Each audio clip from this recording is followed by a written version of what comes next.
Sarah Pierce is a 30-year-old, stay-at-home mother in a small Massachusetts suburban community. She had been working on a doctorate in English, but once she married Richard and had their daughter, the presently 5-year-old Lucy, she set aside her research. Now she spends her days taking Lucy to a local park along with 3 other stay-at-home mothers, the severe and judgmental Mary Ann and more timid Teresa and Cheryl. They enjoy ogling from a distance Brad Adamson, the handsome and well-built father who brings his son, Aaron, to the park. When their children use the same swing set, Sarah and Brad have an opportunity to talk to one another, titillating the other women. But when they, on a lark, hug and kiss, the women immediately take their children out of the park and refuse to associate with Sarah anymore. Both Brad and Sarah have unhappy home lives. Brad has yet to pass the Massachusetts State Bar exam and doesn't even want to be a lawyer. However, his bossy wife, Kathy, pushes him to succeed. She makes documentaries for public television for a living. They live a bit beyond their means, forcing them to accept financial support from Kathy's mother. Their sex life is non-existent because Kathy is too self-involved in her career and being a mother. When he is supposed to be studying for the bar exam, Brad instead sits and watches teenagers skateboard outside his house, fantasizing about being young and carefree again. One night, an acquaintance, Larry, persuades Brad, who played quarterback on his high school football team, to join his amateur football team, the Guardians. Larry is a former police officer forced to retire a few years earlier when he accidentally shot a teenager who robbed a store. Now he is estranged from his wife and spends much of his time harassing Ronnie McGarvey, a freaky neighbor recently released from prison after serving several years.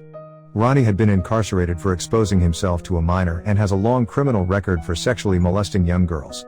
Brad does not feel comfortable with Larry's campaign against Ronnie to force him to move from the neighborhood but rarely tries to prevent him from carrying it out. Sarah's marriage to Richard is as sexless as Brad's is to Kathy. In this case, however, it is because he is addicted to internet pornography. One day she catches him masturbating in his office and they begin to sleep separately. She buys a flattering swimsuit and begins to attend the public pool because she knows she will see Brad there. They begin a deep if platonic relationship and their children become friends as well. Brad is drawn to Sarah's interest in him, even though he does not find her particularly physically attractive. Sarah craves being sexually desired by someone as conventionally handsome and masculine as Brad. One day, when they have to leave the pool due to a sudden rainstorm, they return to Sarah's house. Brad discovers a photo of himself tucked away in a collection of Shakespearean sonnets. Unable to contain his desire for each other, they have rough sex in the basement while their children sleep upstairs. Thus their emotional infidelity becomes physical as well. Meanwhile, Ronnie lives with his mother, May, who has taken him in after his release from prison. She believes that if he were to find the right woman, his sexual desire for children would disappear. Aware of his mental problems with the fascination for young girls, Ronnie knows this is futile but agrees to go out on a date May has arranged for him with a woman in another town, Sheila. During dinner at a local restaurant, Sheila and Ronnie seem to make a connection and she reveals her own emotional demons. However, the date ends badly when he asks her to park alongside the road, then begins to masturbate while scolding her not to tell on him. Elsewhere, Sarah and Brad grow closer. He skips taking the bar exam so they can have a romantic getaway together. Kathy grows suspicious and tells Brad to invite Sarah, Richard, and Lucy over for dinner so she can meet them. The intimacy evident between Brad and Sarah confirms her suspicions, and Kathy arranges for her mother to come for an extended visit so Brad and Sarah can't see one another anymore. However, when Brad's football team plays its final game, Kathy and her mother stay home feeling that their suspicions about Brad are nothing. Sarah attends and cheers as Brad scores the winning touchdown and the team's only victory of the season. Afterward, while Larry waits for Brad at a nearby bar to celebrate their victory, Brad and Sarah make out on the field. He admits the moment is his happiest ever and asks Sarah to run away with him. She agrees. Hurt that Brad has stood him up, Larry goes to Ronnie's house and wakes the neighborhood up by using a bullhorn to taunt Ronnie. The neighbors come out to ask him to stop but May confronts him angrily. In the process, she suffers a severe heart attack. Larry is arrested for assault and battery, and May is taken to the hospital. While Ronnie sleeps in the waiting room, May dies. Her last act is to write a note to Ronnie, "Please be a good boy." Ronnie is distraught and despondent. He goes home and destroys much of his mother's collection of Hummel figurines, then takes a butcher knife from the kitchen.